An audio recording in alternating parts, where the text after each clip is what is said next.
Hello दोस्तों, जय श्री राम, हर हर महादेव। दोस्तों, क्या आप जानते हैं मृत्यु के बाद आत्मा शरीर से अलग क्यों हो जाती है? अगर नहीं जानते तो इस वीडियो को पूरा देखिए और सुने। मृत्यु के बाद शरीर अचेतन हो जाता है। कहा जाता है कि मृत्यु के बाद आत्मा शरीर से बाहर चली गई।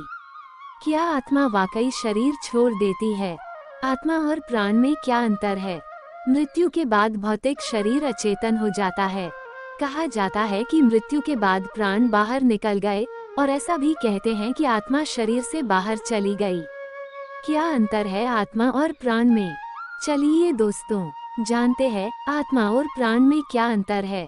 लेकिन दोस्तों, ऐसी ही कथा और जानकारी पाना चाहते हैं और आप भी सनातन धर्म से है तो वीडियो को आधा अधूरा ना देखें। और अभी तक आपने हमारी चैनल को सब्सक्राइब नहीं किया तो जरूर कर ले। भगवान भोलेनाथ आपको जीवन में हमेशा खुश जरूर रखेंगे। मनुष्य प्रश्न पूछता है भगवान से, प्राण या आत्मा का क्या मतलब है? आत्मा की परिभाषा भगवान भोलेनाथ कहते हैं, मनुष्य जिसे आत्मा कहते हैं वो कोई इकाई नहीं है। लोगों में बस थोड़ी समझ पैदा करने के लिए हिंदू संस्कृति में जो असीमित है उसके लिए एक शब्द का इस्तेमाल किया गया है, लेकिन दुर्भाग्य से इसे अब गलत अर्थों में समझा जाता है। जो असीमित है वो कभी भी एक इकाई नहीं हो सकता, लेकिन जैसे ही आप इसे एक नाम दे देते हैं यह एक इकाई बन जाता है।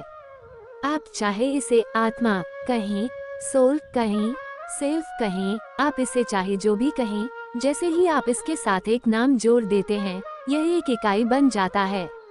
लोग अच्छी आत्माओं की बात करते हैं। पश्चिम में लोग कहते हैं, अरे वह एक अच्छी आत्मा है। कोई आत्मा अच्छी या बुरी नहीं होती।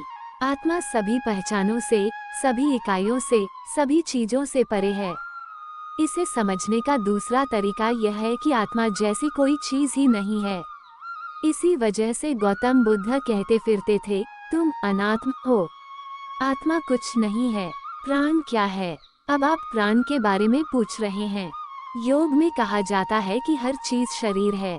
भौतिक शरीर शरीर है, मन शरीर है, प्राण शरीर है, आकाशीय तत्व शरीर है।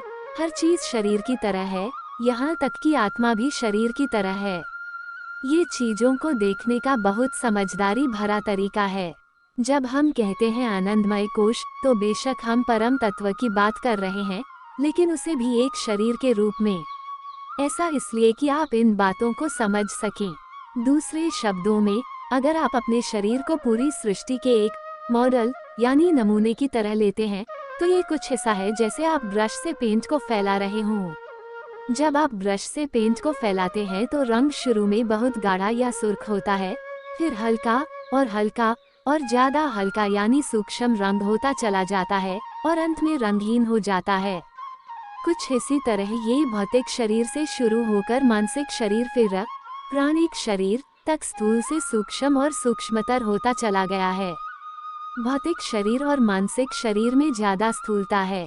प्राणिक शरीर वह ऊर्जा है जो इन सब को चलाती है और यही है जो आपको शरीर से जोकर रखती है। जब प्राण खत्म हो जाते हैं तो आप खत्म हो जाते हैं। आपका शरीर निर्जीव हो जाता है या आप अपने खुद के अनुभव में मर जाते हैं। इसे आप जैसे भी चाहे ले सकते हैं। तो जिसे आप मौत कह रहे हैं वह सिर्फ यही है कि प्राण ने अपना कंपन खो दिया है या कहें अपनी जीवंतता खो दी है। जीव और आत्मा में क्या अंतर है? मान लीजिए एक नवयुवक है और उसका भौतिक शरीर किसी दुर्घटना में या किसी और वजह से नष्ट हो जाता है। उसका प्राणिक शरीर तब भी पूर्ण जीवंत और बरकरार रहता है, लेकिन ये भौतिक शरीर पूरी तरह से टूट चुका है, जिसकी वजह से प्राणिक शरीर को भौतिक शरीर छोड़कर जाना पड़ता है। अब जब वह ऐसी हालत में जाता है तो उसकी जीवंतता बरकरार रहती है, इसलिए वह लोगों के द्वारा बहुत आसानी से महसूस किया जाता है। आदित्य, जी हाँ गुरु।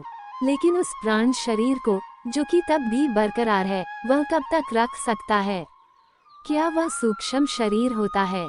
गुरु, वो इंसान जो बुढ़ापे में मरता है उसके पास भी एक सूक्ष्म शरीर होता है, लेकिन वह इतना सूक्ष्म होता है कि लोग उसे महसूस नहीं कर पाते। आदित्य, तो गुरु, क्या ये प्राणिक शरीर तब तक बरकरार रहता है जब तक कि पुनर्जन्म नहीं होता? आदित्य, तो गुरु, क्या ये प्राणिक शरीर तब तक बरकरार रहता है जब तक कि पुनर्जन्म नहीं होता? गुरु, हाँ, जब तक कि यह एक दूसरा भौतिक शरीर खोज पाने में समर्थ नहीं हो जाता। आदित्य, खोज पाने में या सृजन करने में? सद्गुरु, गुरु, एक तरह से अगर देखा जाए तो सृजन करने में, क्योंकि बिना प्राणिक तत्व के शरीर खुद ब खुद नहीं बन सकता। दोस्तों, वीडियो पसंद आए तो वीडियो को लाइक और चैनल को सब्सक्राइब जरूर करें और कमेंट में हर हर महादेव लिखना ना भूले। धन्यवाद।